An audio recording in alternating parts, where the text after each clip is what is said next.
Moi, je m'appelle Patrice Laroche. Ouais. Ça fait une quinzaine d'années que je fais du SEO. J'ai principalement travaillé en agence, parce que plus de 10 ans, donc voilà ce que ça fait. Et après, j'ai eu différentes expériences chez l'annonceur. Aujourd'hui, du coup, je travaille pour une entreprise qui s'appelle Encore Store Mm. et j'occupe le rôle de product owner. Toujours cette partie SEO technique qu'on va avoir, mais on va Ouais. parler de produits et non plus de recommandations SEO. Donc, à chaque fois qu'on va demander quelque chose, il va falloir un peu penser en termes de produits en disant que notre utilisateur, c'est Google.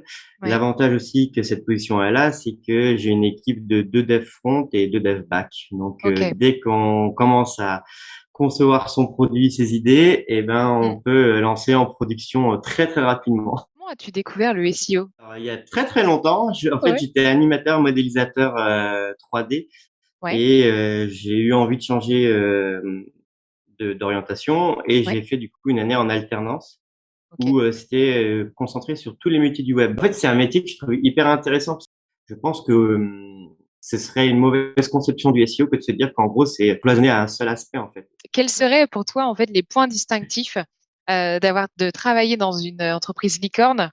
Il y a 3 grosses familles qui s'appellent Ouais. des tribes, en fait. Et Ok. dans chaque tribe, on va avoir des squads. Ok. Donc, on a quand je parle de 3 tribes, je parle vraiment de trois Vas-y. tribes qui sont techniques. Dans la tribe où moi je suis, Ouais. on est 20 équipes. Ok. Dans les 20 équipes, il va y avoir l'équipe search, il va y avoir l'équipe catalogue, il va y avoir l'équipe brand, il va y avoir l'équipe produit, il va y avoir l'équipe SEO, l'équipe CRM, enfin on est plein d'équipes. Ouais. Mais par exemple, l'équipe, si moi je touchais la page catalogue, quoi, la Ouais. catégorie, il faut y avoir l'équipe catalogue parce qu'en fait c'est eux qui définissent tout ce qui doit se passer sur cette page. Là, j'ai vraiment appris. J'ai une bonne organisation de base quand même, Oui. mais j'ai appris quand même que même si on a une bonne organisation, on a son organisation Oui. Et et donc, l'organisation des autres. exactement, et l'organisation que veut mettre en place l'entreprise.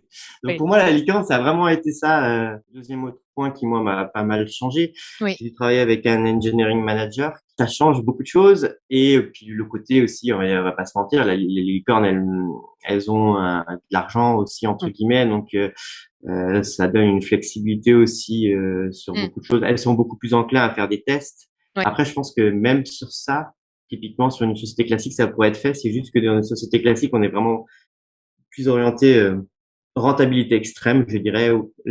Là où sur une licorne, finalement, on va être testé, c'est rentable. C'est une Mm. super idée, on fonce, on va à fond. C'est moyennement rentable. Il y a peut-être quelque chose qu'on a raté, du coup, on va changer le test pour voir si c'est quelque chose qu'on a raté. C'est pas rentable, ben pas grave, allez, next. Toi, PO, et en même temps, tu travailles avec l'engineering manager. Vous voyez régulièrement comment ça se passe entre vous? Je manage en fait que l'équipe elle soit Ouais. efficace et productive. J'ai plus de contact avec les devs au quotidien que lui, Ok. mais le manager réel des devs, Mm. c'est lui. C'est Mais lui. par contre, celui qui va donner les tâches à faire toute la journée, c'est Ouais. moi. Et avec du coup mon EM, alors déjà tous les matins on a un daily et moi je le vois 2 fois par semaine en fait pour faire un pré-grooming en fait où Ouais. je lui explique tous les différents tickets et que je veux faire passer, pourquoi je veux les faire passer, Mhm. le potentiel impact que ça peut avoir. Quel est ton quotidien SEO en tant que PO chez Anchorscore? Principalement, je fais quand même pas mal de réunions de synchronisation, en D'accord? particulier en fin de quarter et en début de quarter. Beaucoup dans l'analyse des logs et mon rôle. Oui. Faire des tickets, suivre mes tickets, répondre aux devs. J'ai vraiment plutôt aujourd'hui un boulot, je dirais, de support et de Mm. suivi de projet que vraiment Mm. de SEO d'agence. Et qu'est-ce qui te plaît le plus en fait dans ton métier? Produit à toi, en fait, entre Oui. guillemets. Oui. Même si je suis pas tout seul dans l'équipe, hein. Je suis responsable de A à Z. On est aussi beaucoup d'équipes, on échange beaucoup. Parfois, le projet d'une équipe va me donner, moi, une idée de ce que je pourrais faire en projet. Ouais. Ça m'inspire et que je n'aurais jamais eu, en fait, si Mm. j'avais eu un rôle classique ou que Mm. j'étais pas intégré dans cette Mm. structure. Il y a aussi un côté très enrichissant, c'est-à-dire que moi, je partage mes connaissances SEO d'un côté, mais les autres, product manager ou product owner me Mm. partagent aussi leur vision et ce qu'ils voient. Et je trouve qu'en fait, c'est un vraiment bon échange. Quels ont été tes obstacles ou les difficultés que tu as pu rencontrer? Je pense que le plus gros obstacle que j'ai toujours eu dans ma vie et que j'ai aussi encore aujourd'hui, c'est d'avoir une personne en face de toi qui Parce qu'elle a eu une fois un audit entre les mains, parce qu'elle a lu deux, trois articles. Elle Ouais. pense connaître le métier de A à Z. Quel est le projet te rend le plus fier? En projet pro, avant d'être chez Encore Sort, j'étais dans une boîte qui s'appelait One Direct. Ouais. C'était assez compliqué parce qu'on n'avait pas forcément de budget. On a fait beaucoup avec les moyens du bord et on avait réussi à monter avec l'équipe market et l'équipe produit, mais alors Oui. produits, ceux qui achetaient les produits, pas produits comme tu vas voir dans Scrum. Et page top 10 en fait des différents produits avec tout un projet d'automatisation. Donc j'avais OK. tout créé avant de partir et au final, tu vois, c'est sorti une fois que Ouais. j'étais plus là. Et en perso, pendant le Covid, du coup, je jouais à la Ouais. réalité virtuelle. J'ai fait des championnats aussi sur la fin, au début où je suis arrivé Ouais. ici à Barcelone, et mon équipe a été arrivée deuxième mondiale. Est-ce que tu aurais des bonnes pratiques SEO? Pour moi, le JavaScript n'est pas un problème, par exemple, tant que tu donnes accès à Google le contenu principal. Le maillage interne est souvent très oublié. Mmh. Et si on est assez malin, on peut faire des choses hyper bien.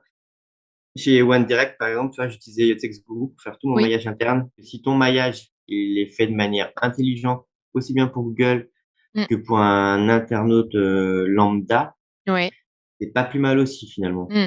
C'est bien aussi sur Yotex Guru, utiliser, et je pense que c'est aussi quelque chose qui est pas forcément toujours pensé et qui marchait bien quand je bossais chez Sparaka. Oui. On récupérait la donnée via l'API Oui. et en fait, on regardait les scores d'optimisation. Si on voyait qu'il y avait un score d'optimisation d'un concurrent qui changeait beaucoup et qui lui avait Mmh. permis finalement de changer de position très positivement, on Ouais. recevait une petite alerte. On savait que ce contenu-là, il devait être travaillé avant les autres contenus. Voilà. Je suis Et très log. ouais. Log, pour moi, c'est quand mais sur des gros sites, pas sur des, Oui. mais sur un gros site, c'est vraiment finalement, moi, c'est ce qui fait la différence. Ouais. La dernière, c'est que j'étais persuadé qu'on bloquait le crawl de Google de notre côté. Ouais. Tout le monde me justifiait que non. J'ai remonté les logs depuis février. Et en fait, j'ai montré que au milieu du mois de mars, il y a quelque chose qui s'est passé et du coup, Google ne pouvait pas crawler plus d'une URL par seconde sur notre site. Sur des gros sites, je pense que Ouais. vraiment les logs, c'est un must-have et il faut aller les voir Mmh. et c'est même pas une question de type. Tu m'as parlé de Yourtest-Guru et de Log. Est-ce que tu as d'autres outils justement, que tu pourrais, bah, recommander ou La boîte à outils parfaite du SEO, tu vois, clairement, je mets SEOlizer, Systrix, mmh, TextGuru. quelqu'un qui commence, au SEO, qu'est-ce que tu pourrais, lui donner comme conseil en Bah, mon premier conseil serait de trouver une bonne agence. Le travail entre l'agence et le travail chez l'annonceur, il est pas le même. Et malheureusement, je pense que quand on commence chez l'annonceur, on voit pas assez de typologies de sites différents, de problèmes. On est très vite cloisonné au site sur mmh, lequel on travaille. Et du coup, on se fait souvent des fausses idées. Alors qu'en agence, déjà, on va être beaucoup de SEO en général. Donc, on peut partager nos points de vue, on peut partager nos expériences, nos méthodologies, enfin, tout ce genre de choses. On a un portefeuille client. Donc, en fait, on apprend à bosser vite. Si vraiment tu es passionné, ce oui, que je faisais moi au début, j'avais des sites. Parce qu'en fait, je pense que quand tu as tes propres sites, pas besoin d'aller sur des trucs non plus hyper farfelus, quoi. Mais au moins, tu peux tester. Tu ouais, casses ton site, c'est ton site, c'est pas le site mmh. de ton client ou le site de ton entreprise. Toi, quelle formation tu recommanderais? J'ai fait toutes les formations des frères Perronnet. Mais tu vois, malgré que j'ai adoré, il y a la Ouais, formation, tu sais, des moteurs de recherche. oui, Je trouve qu'elle est hyper intéressante, oui, mais je suis pas sûr quand tu démarres que ce soit là que tu l'apprécies le plus. Je pense que tu l'apprécies plus quand tu commences à avoir 2 ou 3 ans de SEO. Je trouve que cette formation, elle appuie plus à renforcer tes basiques et donner des explications qui te permettent de renforcer tes arguments quand tu vas avoir quelqu'un. Et il y a des livres aussi, le livre d'Andrieux, qui est énorme à lire aujourd'hui. Et puis un petit peu d'autopromo, allez sur le Discord de Babar, je suis sûr que vous apprendrez tout ce que vous voulez. l'occasion parce qu'on va se voir au SEO Camp. Mais tu étais avant justement, vice-président de Mm. l'asso. Comment tu en es devenu membre? Comment tu décrirais cet événement? Alors, j'étais déjà membre actif avant. Du coup, je suis devenu du coup, de membre actif, je suis passé au conseil d'administration pour remplacer quelqu'un qui est parti. Ouais. Et puis aux élections d'après, du coup, je me suis présenté et j'ai été 2 années de suite vice-président, une fois sous Zora et une fois sous Julie. C'est très enrichissant, Ouais. mais c'est très prenant. Il faut être prêt à donner de son temps la semaine. Ouais. Mais c'est très enrichissant par contre. Mmh. En termes de relations humaines. Ouais. À cette position, tu vois, tu peux aller parler avec les gens, Ouais. échanger. Ce qui est le plus fatigant, je dirais, c'est on donne beaucoup de notre temps, mais souvent sur un petit truc sur Twitter, ça va partir en drame. Et en fait, il faut arriver après à te dire, et c'est pas moi que. Mmh. Tes rêves ou tiens, tes projets futurs. Après, je t'ai déjà dit, tu vois, du coup là, je me Ouais. retrouve à tourner pour une Oui. série Netflix là. Mmh. Trop bien. Et de ça, en fait, c'est comme je suis dans une agence de casting. On Oui. m'a proposé 3 autres séries. Bon, je vais pas faire ça, je vais pas faire mon métier. Je vais Non. déjà voir comment, je vais déjà voir comment ça se passe Ouais.